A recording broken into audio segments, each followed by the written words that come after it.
Hello అందరికీ today special వచ్చేసి బెండకాయ చట్నీ. దాని ప్రాసెస్ చూసేద్దాం.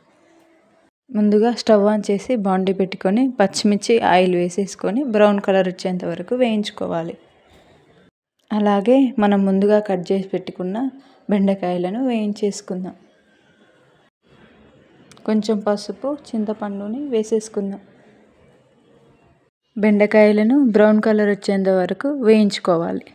మిక్సీ జార్ తీసుకొని దాంట్లో పచ్చిమిర్చి వెల్లిపాయ సాల్ట్ వేసుకొని గ్రైండ్ చేసుకొని పక్కన పెట్టేసుకోవాలి. అలాగే మనం వేయించుకొని చల్లార్చుకున్న బెండకాయ ముక్కలను కూడా గ్రైండ్ చేసేసుకుందాం. ముందుగా స్టవ్ ఆన్ చేసి బాండీ పెట్టుకొని సరిపడా ఆయిల్, జీలకర్ర, కరివేపాకు, ఎండుమిర్చి వేసేసుకొని ఒక 5 నిమిషాలు వేయించుకోవాలి. అలాగే పసుపు వేసుకొని బాగా మిక్స్ చేసుకోవాలి. తాలింపును పచ్చళ్ళలో